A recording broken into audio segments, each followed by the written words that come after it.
nga batusooka abasalafu batugamba nti al ilmu yaqud wal jahlu yasuq. Irimu ekukulembera ate obutasoma diini yo bukuvuga buvuzi. Irimu bwekulembera nebetala nemulisa nolengera halali ne haram notambula ngaolaba. Naye jahal okuba nti tosomye buwuziza mbu imaani emala obutamanya bwe bukuvuga toyawula wakati wa halali na haram byonna okulaba bukozi anti tolaba.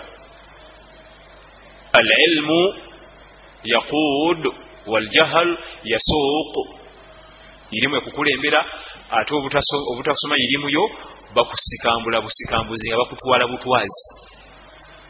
Oba bayingiza mu halal oba mu haram gwe twenda kiki buzibu. Irimu yalina okuba waggulu wa imaani. Bali babilaali boyogerako waliwo ensonga nyingi. Eyo babilaali abo olaba togezanga nakubazanyirako ezo kirasi ndala. Ku masjidi Siddiq wali eyo masjidi eyo ku Siddiq amateeka gaawo mu darasa zaabwe abasomesa baabaga nti watulina university tosomesa. Masjidi Siddiq eri awo babaga nti atalina university ajja kusomesa wano. Tuvuka nababuuza nti kakati Abi Huraira university eri agirina ng'agijjawa. Bamugamba buge nti oba wenkana Abi Huraira muzira luguugo ffe tugenda kufukamira awo ng'asobola okukwatako tamanyi nti gweyegeraagerenyaako yenkanika. Bamugamba ekigambo eki bw'oba wenkana Abi Huraira oyo gwotugamba gwe gwogamba university yagisomerawa nga yasomera mu university ya Mukama waffe sallallahu alaihi wasallam ranka zonna diguli zonna nazimalako naziyita guugo omuzindaalo. Era ffe sula nakulinnyayo nga gwe Abi Huraira wooliwa. Ezo kirasi tuzeerijjako. Olaba Imamu Shafi'i ba Bukhari butasobola kwerijjako oletewo eri original copy nabbi kwewandika irimu kubanga zo original copy nabbi muyateeka irimu ye sallallahu alaihi wasallam. Ne kaboni obukaboni zino ezero tosobola zegeraageranyako zino ng'odda ku eno original. Babilal radiyallahu anhum jami'ahum wa arda ba Sumayya ba Ammar bun Yasir ba Maisara ba Ummu Ayman waliwo amawulire agaafumako mu Makka nga nabbi tannafuuka nabbi nti yandiba nabbi sallallahu alaihi wasallam. Era baba abamu abasinga baali balinda buli kibanyi kugwa n'amenvu. Oba onkuba onzite gwomanyi nze siva ku Muhammad byali si byenje oyogera kubanga amawulire gaali nkinga mu Makka. Ate nno nnyini mawulire gwe gaaliko ye tebimanya sallallahu alaihi wasallam naye gaafuluma. Nga ekyagaita okufuluma waliwo obujulizi obajja bugattibwa abakugukugu ne batandika okweraliikira omwana oyo omulenzi gweta Muhammad. Nja kwogera ku mannya agatetera nnyo kwapiyalinga mu bantu nga waliwo omukyala gwetanga Ummu Ayman. Ummu Ayman ye mukyala atatera nnyo okujja nnyo mu bantu mu darasa zaffe naye nga muzira atagambika. Yezaza Amina nga Amina azala omwana oyo Muhammad yali mukyala muzaazisa aliroko atali medico magezi maganda naye ago gaba Muwarabu amanya baganda buli kimu kyabwe yali mukyala muzaazisa magezi Muwarabu si bino bya kizunguzungu leeta empiso leeta iproni kati leeta nankani giravuzi kutetenkanyizaawo. Yezaza Amina naye ye kennyini alina sayinizi yalaba nga bazaala omwana oyo yali aludde mu kisawo ky'okuzaazisa waliwo bye yalaba nga tabirabangako n'amanya nti omwana ono si baana bye babulijjo bano. Ekyokubiri nam oyo Ummu Ayman yali mukyala wa Abdul Muttalib. Abdul Muttalib ye jjajja wa Nabi Muhammad yomu ku bakyala yalina bakyala bangi nga omanyi yali chief mulamba babana bakyala babe bangi mu bakyala bangi byalinamu mwalimu oyo naye babegeeri baliko mu safari lumu mu Sham ne basanga omuzeeyi n'agamba nti gwe chief we Makka Abdul Muttalib nti namugamba nti family mugenda kuvaamu nabbi kale omusajja yamugaya yali muzeeyi yesi yakitwala nnyo ng'ekikulu kati Ayman n'akitereka naye bwe yadde ewaka atunulira abaana baabwe bwe balina ne bakyala banne bakyala bajja be bazaala abalala bali mu mwenge abalala barepinga bakyala abalala batega abantu mu malungu kuba byabugagga byabwe nga talabawo omwana ayinza kuva mwani kwezi emize ekika ekyo birahabi balina kirabu za mwenge ziri mu kibuga Makka batunda mwenge. Kati Amina babo yafa Abdul Muttalib n'agamba Ayman nti mukamwana bangambe muzito ati mutabani waffe yafudde kati gwe obubeera n'omwana oyo muwala ne bamuteeka mu mikono gy'omukyalo oyo mama Ayman n'alabirira Amina kubanga mutabani waabwe budada yali afudde ataata wa nabbi ate nga yaleka omwana n'omuwala nga muzito. Kati obujulizi obusooka mama Ayman bwe yalina yatunuliranga abaana baabwe alabe gwe babagamba ayinza okufuuka nabbi n'amubulamu. Kale bazaala omwana oyo n'amutya. Jjukira alina obujulizi bwe yakoze ki. Obujulizi obwokusatu Nabbi sallallahu alaihi wasallam yagenda okuyonka ewa Halima Banu Sa'ad. Yayogera Banu Sa'ad kilomita zinga 10 n'okusoba natuukawo mu katundu aka katawuni. Banu Sa'ad yayonkera Nabbi Muhammad sallallahu alaihi wasallam. Allah yayagala Nabbi ayonkere ebbali w'ekibuga akulire ebbali mu kyalo asobole okubeera omuzira. Tulifena kubanga abaana b'omu kyalo baba n'omutima omuzira okusinga b'omu kibuga. Omwana w'omu kyalo balaba emisota balaba sigga naye w'omu kibuga n'ekikennembe kya sukaali akitya bali muzika liina eri waggulu. Kati ow'omu kyalo abamu omutima omuki omuvumu. Omwana w'omu kibuga enkuba bwe tonnyanga lwe bisolo tafuluma niwe omukyalo omubulira ebyo tena na sapatu alinnya mu bisoto byennyini ne balyoka badduka ne bazannya naye ekyo kiba kirungi eri omwana.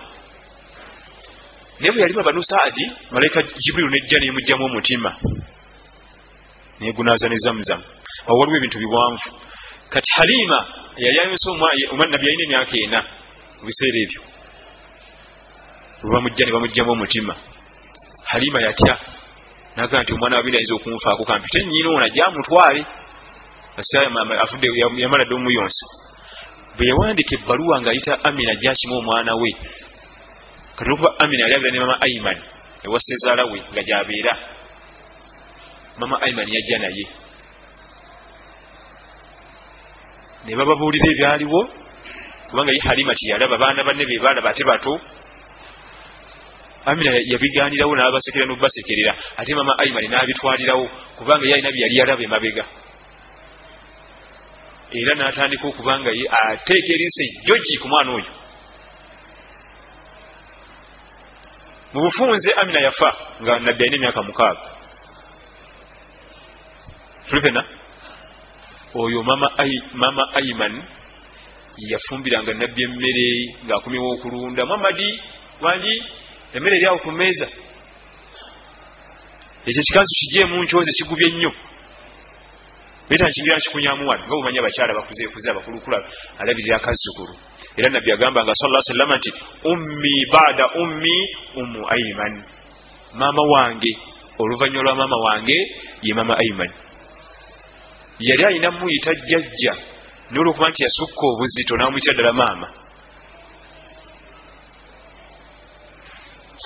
Omukyalo oyo mama Ayman ye yasookera ddala okufuna kakasa amawulire n'ogatandika okubaako bagamba ku banne nti bannange Muhammad oyo yandiba omuntu atali wa bulijjo.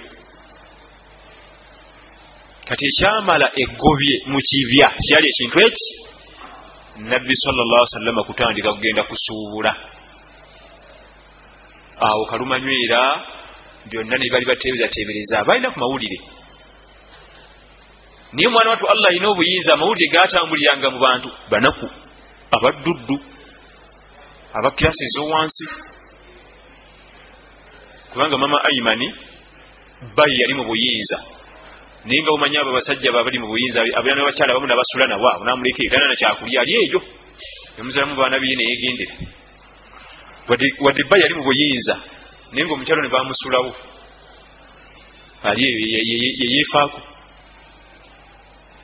songa kimanyikiddwa nti bwe muba muli mu buyinza muganda wange ssebo batugambikako naye nabbi sallallahu alaihi wasallama okugenda okusuubula gye basangira Bahira katumala okwazina owekitiibwa sallallahu alaihi wasallama bagenda mu safaari mu bufunze ne ankwe Abi Talib nga mu safaari eyo yalimu abantu bagenda mu 6 n'okusoba yali asembayo obuto myaka 12 egy'obukulu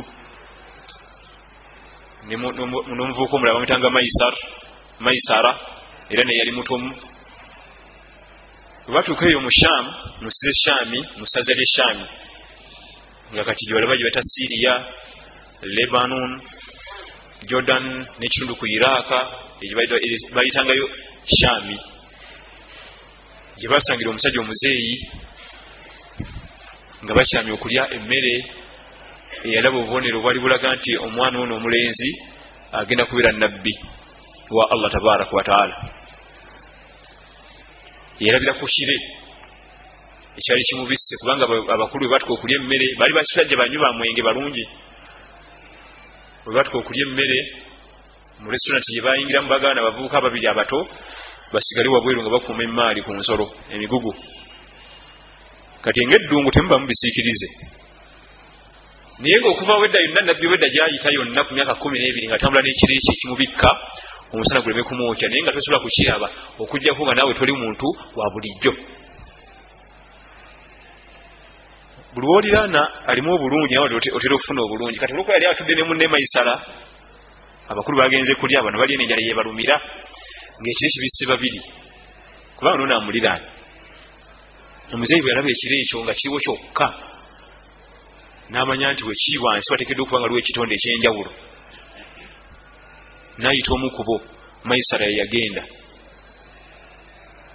n'amugamba bakuyitaanyize Maisara novaawa nva Makka ddayo ogamba oli naye ajje nabbi bwe yayimuka okujja ajja n'ekire ekye naye nga naye tamanyi era nga naye takirabanga naye nga eva kibaawo nga kimubisse nga ye omusana tegumukuba mu ddungu nga bumanyi eddungu bwe yatuuka mu maaso ga muzeeyi luwedde ku mpagala yali awangadde generations nga kumpi 5 butugera generations 5 gy'emyaka nga 5 kubanga buli generation ebamu emyaka 10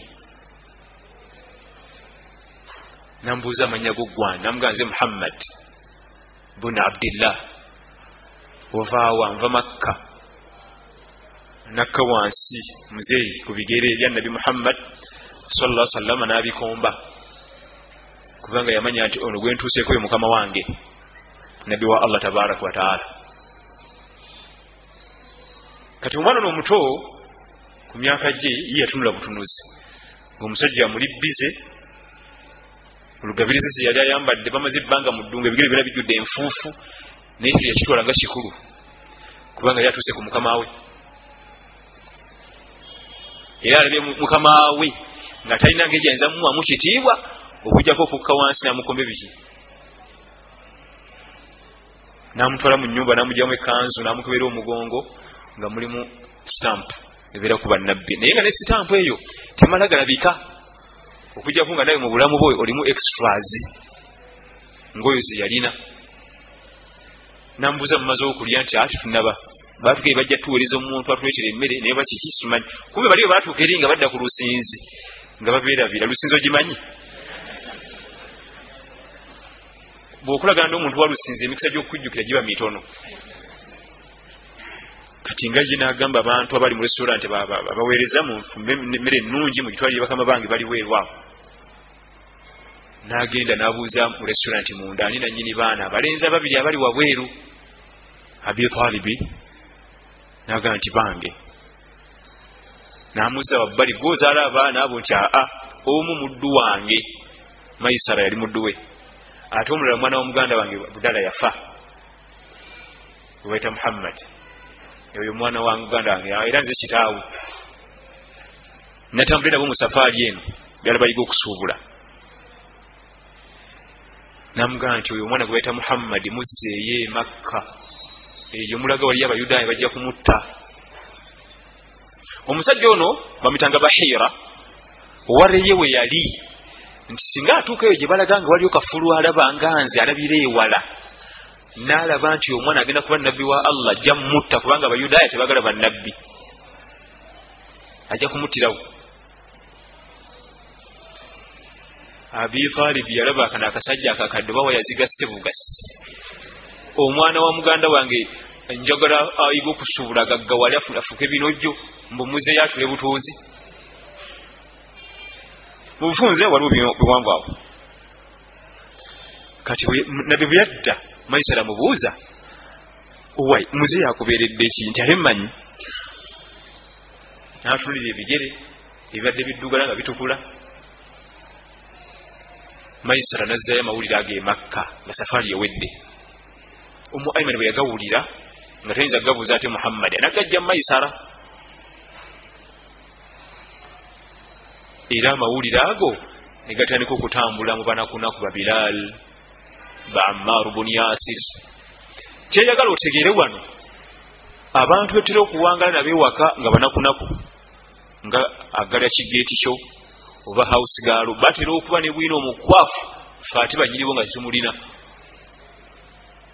kubanga abantu bonna abaali abaddu ate basobola okufuna amawulire ago nga baboosi bagamanyi. Abasooka okukkiriza nabbi abasinga bali badduddu banakunaku. Nze nyunda embuzi ewagundi, nze nunda engamya ewagundi, nze mubikulira mbuleera.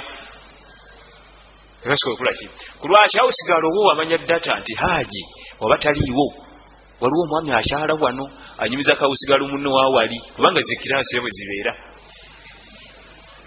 babayoza ebintu awo ng'onadde ayitawo agenda kima manda n'amunyumizaako.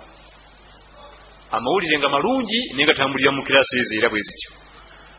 Wakati gwe anajja ddi ewa kunyumiza akutya n'okukutya.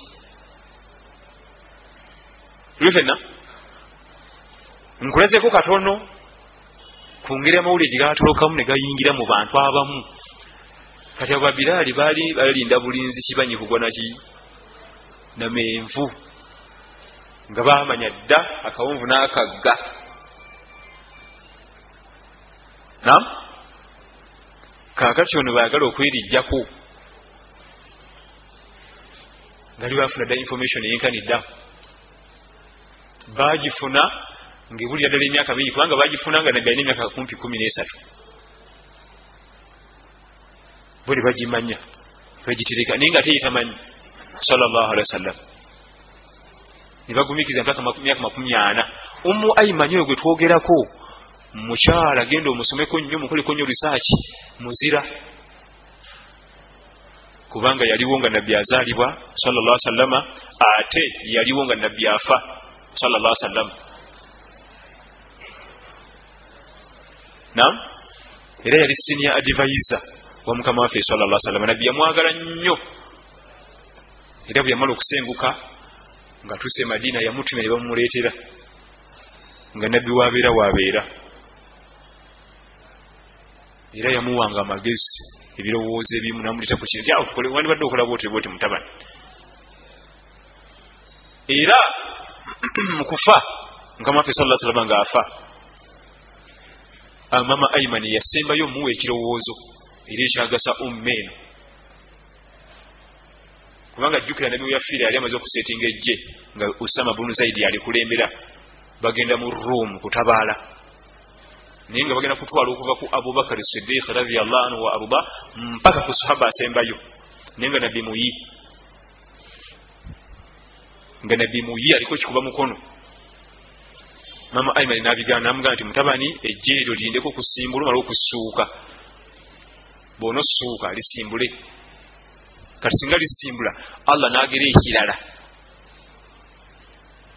basinya officers bonna bagenderamu Abubakar Umar Uthman Ali bonna bakola ki tebaliiwo oyina abalabi abannafusi bali muno bajjula. Jjukira nti amagye ga nabbi tegalinganga nti ogenda mu bbali ya balakisi Makinde oleeteyo abavuka 5 babanga basemaka kati babanga bagenda mu lutalo nga bafuna kampu katugende tugenda sisinkana Namboole abava Embaale abava Kabale abava Busiya buli ajja nga agenda Namboole nga tubeerawo paka tunaggwayo kubanga tebalinga nti magye gali mu balakisi ntolagira bulagizi nti kati mumpeereze 6 ne bafulumya ne bagenda nedda buli yasulanga wakaawo ewotali nga balina okusooka okufuna kampu bamale okuggwayo. Kati bonna okuva ku Abubakar Siddiq radiyallahu anhu basulanga mu kampu ngi Madina tebasulayo. Kampu yali kilometers 12 okuva mu Madina munda natuukawo we bali bakampinze. Si byakunnyumiza. Kilometers 10 okuva ku muzikiti gwa Nabbi okutuuka we bali mu kampu. Era Nabbi sallallahu alaihi wasallam okufa waliwo bakyala na bwana. Abasajja bakulu tebaaliwo. Bonna bali mu jjeeri abalindira lunaku lwa kusimbula. Babeeranga eyo mu kampu zaabwe nga beegezesaamu obusaale bubiso. Era nga amagye bwe gabeera nga basanyufu. Nabbi yafa ngalo naye Allah badde kulaga Ayman. Yamugamba nti mutabani nti ejje likoleki. Basooke balindemu waliwo okusuuka. Wanabaawo ku mbeera ng'osusseemu balyoke bagende. Naye kati awo wooli awa nze nteesa bandi badde balindamu. Naweereza ekyagiro nti mulindeemu. Kati mukulindamu awo ate enkeera yafa bufi sallallahu alaihi wasallam. Era Abubakar yasooka era azze kulaba ku mukyala we ngavudde mu kampu kubanga yali wakumpiko ajjabe ku mukyala waddeyo esanga bakaaba. Yasookawo mu basajja bonna yasooka ku mayiti ya Nabbi Abubakar Siddiq radiyallahu anhu arba. Era nga bulijjo ye namba 1 wa ummeno. Abuuza kiki nti Nabbi afudde nti mulayika temmanyi bafu. Nayingirayo radiyallahu anhu arba. N'agazza n'agakakasa. Era kyola Umar yajja nkeera kubanga amawulire tebalina nnyo mpuliziganya nga gye tulina kati. Amawulire eri mu kampu gaatuukayo nkeera bonna ne bannyogoga tuwo ne bayitiramu awo bali. Era kampu yayiika buli omu ng'akwata nsolo ye n'ebyokulwanyisa byo agende mu kibuga Madiina akakase amawulire agaleeteddwa nti ddala Nabbi afudde sallallahu alaihi wasallam. Umar yajja nkeera n'ekiso ng'akikutte mu ngalo yeekyanga yenna kisiinyaako obusiinya mbu Nabbi afudde ensingo njijjako. Nkeera ku lwaki baali wala tuli fenna siri nnyo tetuli nnyo mu byafaayo tuli mu fiqhi naye nze ne bagenda ye university tukuba eno ne tukuba eri ne tukuba eno ne tuzinga tuti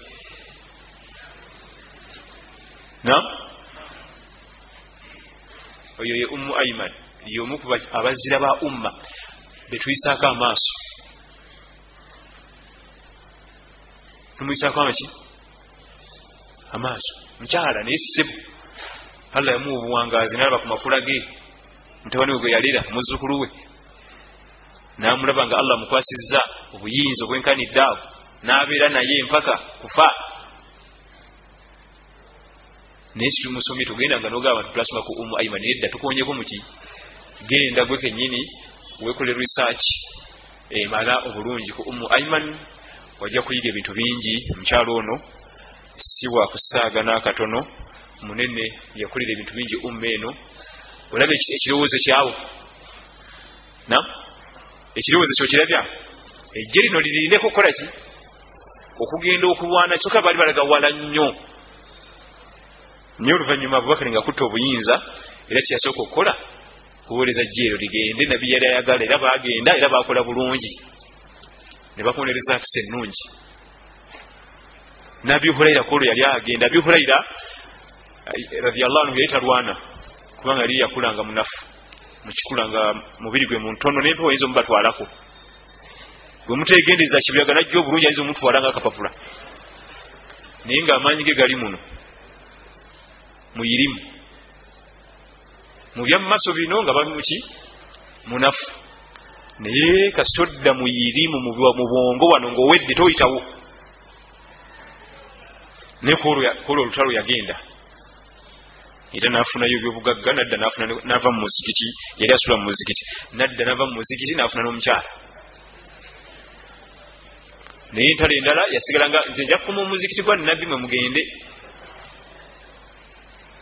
nze njasigala wano nga njaziina nga nsaaza abantu basigalangawo ne muzibe Abdullah ibn Maktum eyitalaba nga basigala ku muzikiti basaza batagenze abazeyizeeyi n'abakyala n'obwa era ajja ameesigalewo ku muzikiti gwa nabbi naye ku olwo mu lutalo lwa Abi Hurayra naye yalimu ng'agenda era yagenda n'afunayo bye yafuna mu byobugagga walillahi alhamdu.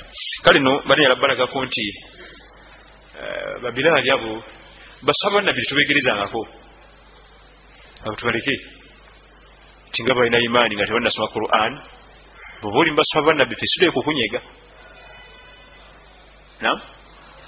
kubanga abo khairu nnaasi bantu abasinga obulungi mu nsi yonna bukyebaawo kuva ku nabbi Adamu mpaka gyeraga abantu abasinga okubanga bebebbe abasinga enkirizo mu nsi yonna beebo abawangala nabbi Muhammad sallallahu alaihi wasallam olwokuba tebasinga obulungi era Allah muyasa ekitonde kyekisinga obulungi yetanja kiteeka mu balyaza amaanyi abagaseebu bakaba olwokuba nakyo ekitonde ekyo nabbi Muhammad sallallahu alaihi wasallam wamaanyi nnyo mu ibaada mu imaani muki yalina kuwangalira mu bamaanyi mu ebyo waliwo sekiti erina embeera eyo tebala kusoma irimu bombo imaani emala ebyo byayirimu temuli makulu nga beekwasa basahaba eri kiraasi nene ate nabo baasoma ku mbaka Muhammad sallallahu alaihi wasallam. Katumalize n'ebibuuzo bino.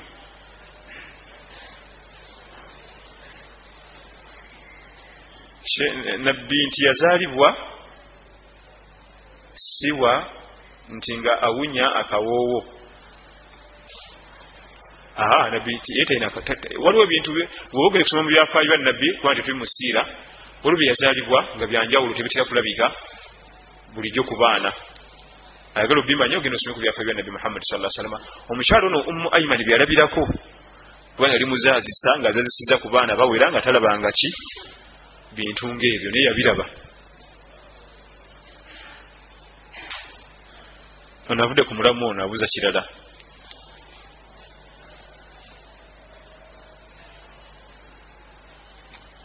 Ummu Ayman yafumbirwa Zaid ibn Harith nga nabbi ensonga azirimu. Ummu Ayman oluvannyuma yafumbirwa Zaid ibn Harith radiyallahu anhum jami'ahum. Oluvannyuma yafumbirwa Zaid ibn Harith nga nabbi ate ensonga yakola ki? Amakulu omutabani yafumbiza taani jajjaawe.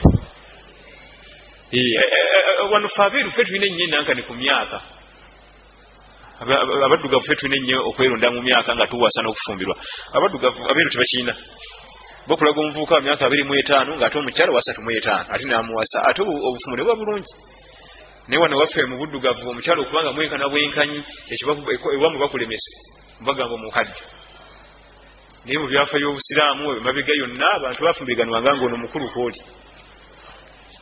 Amina yalina 25 Abdallah nga alina 2. Abdallah nga alina emyaka 2 Amina 25 ne bafumbirigano ne bazaala Muhammad sallallahu alaihi wasallam. Nabbi nawasa mukyala we Khadija asooka nga alina emyaka 4 nga nabbi alina 25 era obufumu ne butambula bulungi. Ne abalala bangi nefifuwa ne waffe basisitawo bokka bakirinyamu ne bakulemesa totuleetera nkanga ni guleetera enkanga. Wa barakallahu fikum wa jazakumullahu khair wa assalamu alaikum wa rahmatullahi wa barakatuh.